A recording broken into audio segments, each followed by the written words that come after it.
안녕하세요. 저는 카이스트 전적과 이현주 교수님 연구실의 박사과정을 재학 중인 조예현이라고 합니다.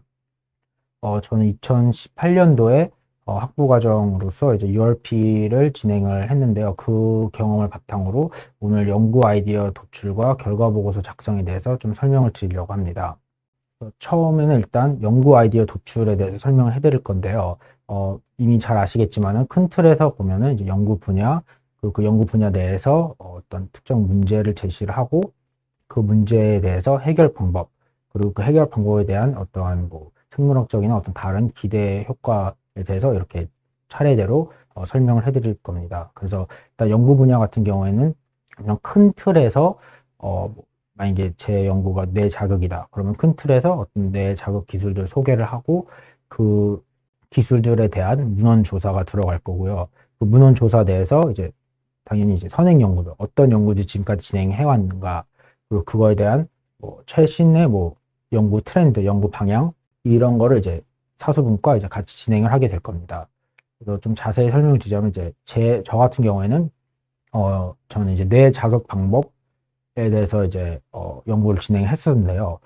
뇌 자극 방법 같은 경우에 이제 좀 다양하게 많이 있는데 대표적으로 한 4개를 이제 설명을 드리자면은 뭐 빛 자극도 있고 전기 자극도 있고 자기장 자극도 있고 그리고 이제 초음파 자극 이렇게 있습니다. 그래서 이 4가지를 비교를 해서 저 같은 경우는 초음파 자극이라는 나름 좀 새로운 기술을 도입해 보려고 시도를 했습니다.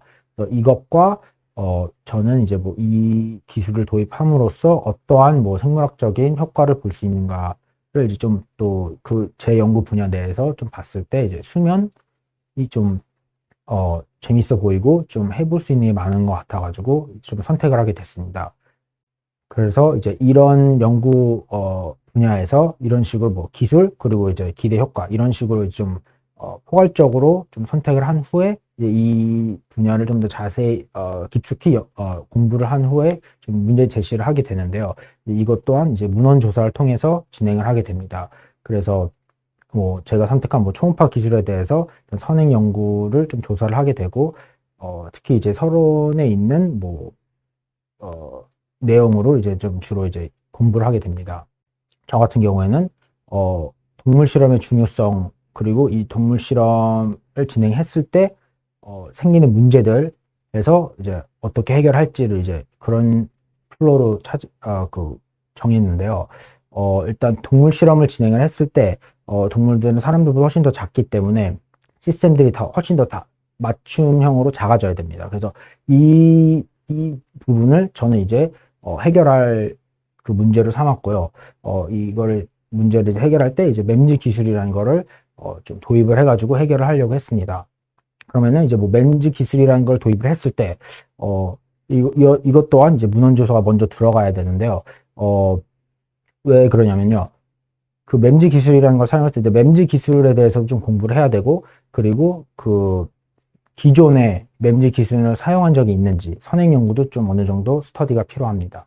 그래서 저 같은 경우는 이제 그 스터디를 통해서 램지 기술을 사용하면은 내가 어떤 뇌 부위를 타겟으로 해서 어떤 식으로 수면 변화를 볼 수 있을까를 이제 찾아봤습니다. 그랬을 때 이제 저 같은 경우는 전두엽이라는 나름 좀 큰 부위 그리고 엄청 그 수면의 중요한 부위를 찾게 되었고요.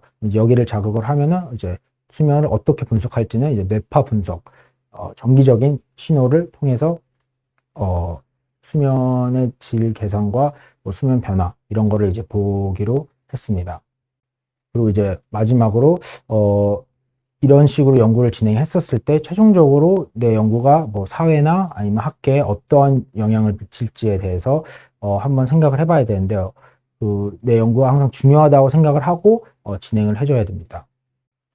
그 다음은 이제 아마 실험이나 연구를 진행하실 때 이제 가장 어렵고 중요한 문헌 조사에 대해서 좀 설명을 해드릴 건데요. 첫 번째는 뭐 다들 너무 잘 아시겠지만은 그냥 키워드로 검색을 해가지고 이런 툴들을 이용해가지고 구글 스칼라나 맨델리 같은 툴들을 이용해가지고 제가 직접 그냥 뭐 원하는 거를 찾아서 읽어볼 수 있습니다.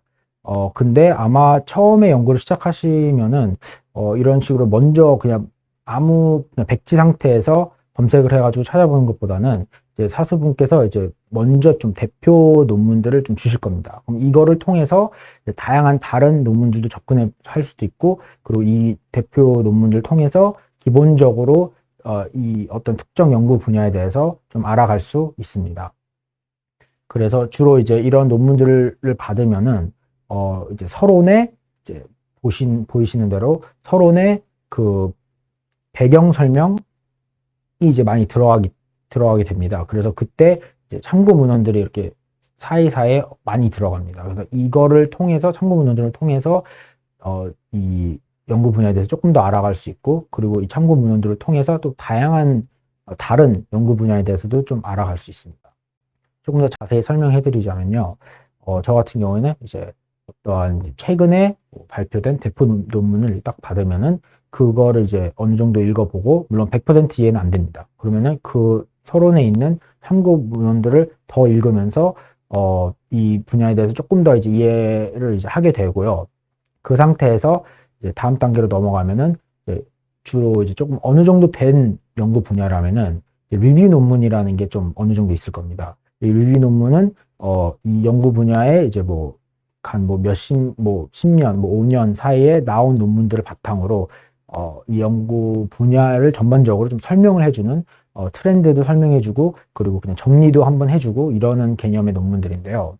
이 논문들이 좋은 이유가 그 분야의 대표 논문들을 한꺼번에 다 볼 수 있다는 이제 장점이 있습니다.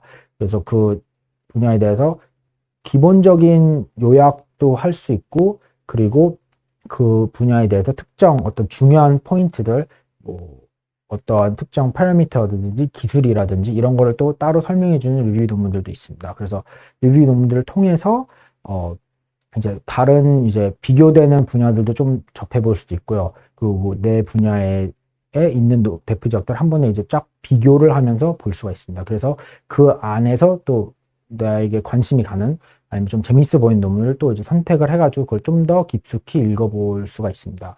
그래서 저 같은 경우에는 이제 전 전작과이다 보니까 이제 좀 소자 쪽을 이제 논문을 찾아보게 되는데요. 그럼 이제 이런 소자를 이제 어떻게 사용을 했고, 어떤 문제를 해소하기 위해서 디자인을 했고, 어떤 실험들을 했고, 그런 실험들이 어떤 효과가 있었는지 이런 거에 대해서도 이제 자세히 읽어볼 수가 있게 됩니다. 이쯤 되면은 좀 내 분야에 대해서 어느 정도 좀 이해도가 있는 상태에서 이제 뭐 문제도 좀 찾아볼 수도 있고, 그리고 문제 해결 방법들도 어느 정도 이런 논문들을 통해서 어떻게 해야겠다 이런 것도 좀 생겨 나갈 겁니다.